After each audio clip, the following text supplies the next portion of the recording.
అంత గొప్ప నాయకుడు యేసు ప్రభువారు. పరలోకం నుంచి వచ్చినవాడు ఆయన, భూలోకంలో ఉన్నవాడు కాదు. ఏమన్నాడు? మళ్ళీ మళ్ళీ చదివి వినిపిస్తా మీకు. నేనే పునరుత్థానమును జీవమునై ఉన్నాను.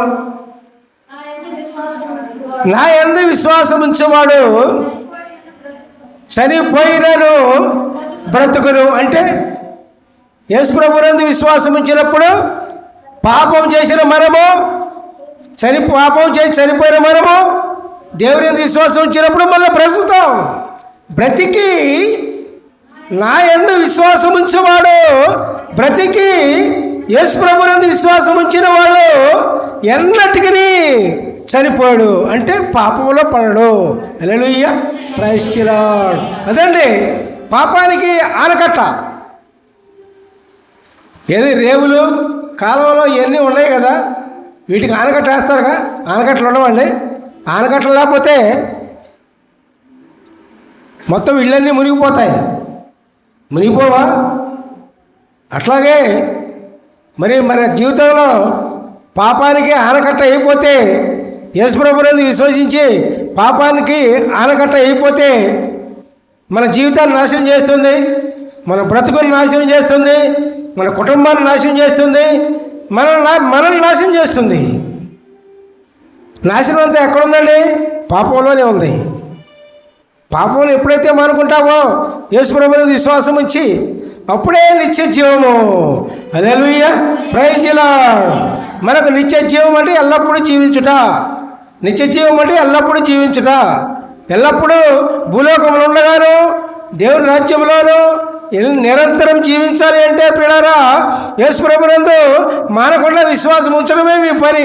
ఇక రెండోది లేదు. యేసు ప్రభువుని ప్రేమించడమే మీ పని. రెండోది లేదు. యేసు ప్రభువుని చేర్చుకోవటమే మీ పని. ఇంకా రెండోది లేదు. హల్లెలూయా, ప్రైజ్ ది లార్డ్. ఆయన పరిశుద్ధుడండి. ఆయన మహాపరిశుద్ధుడండి. రాజులకు రాజు అండి, పరిశుద్ధులకు పరిశుద్ధుడండి. అటువంటి గొప్ప దేవుడు మన దేవుడు Yesayya. Hallelujah, praise the lord, praise the lord. కాబట్టి ప్రియులారా ఇక్కడ పైన యేసుకెళ్ళలో ఎండిన ఎముకలు అన్నారు, ఇక్కడ యేసు ప్రభువారు మృతులు అన్నారు. దీనికి దానికి పోలిక ఉంది. ఏంటది? ఎండిన ఎముకలు అంటే చనిపోయిన వాళ్ళే. ఎండిపోయిన బాధల్లో, వ్యాధుల్లో, కష్టాల్లో, నష్టాల్లో ఉన్నారు ఎండిపోయిన ఎముకలు. మృతులంటే వాళ్ళే.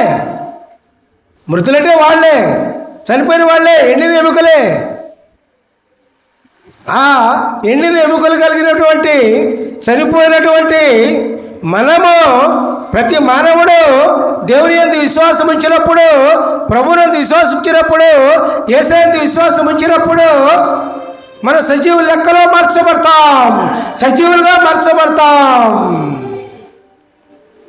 బ్రతికి మళ్ళా నిరంతరం దేవుని యందు విశ్వాసం ఉంచినప్పుడు ఇక ఎన్నటికీ పాపంలో పడము. Hallelujah, praise the lord, praise the lord. అర్థమైందా? అర్థమైందా? ఇట్లా ఎవరు చెప్పరు, నీకు ఎవరు చెప్పరు. బైబిల్ అర్థం కావాలిగా మనకి. బైబిల్ అర్థం కాకుండా ఏ సొల్లో కూడా ఒప్పుకుంటే లాభమే ఉంది. బైబిల్ అర్థం కావాలి. బైబిల్ అర్థమైతేనే జీవితం. బైబిల్ అర్థమైతేనే మన జీవితము, మన భవిష్యత్తు. ఇక్కడే కాదు, దేవుని రాజ్యంలో కూడా మన భవిష్యత్తే. హల్లెలూయా, ప్రైజ్ ది లార్డ్.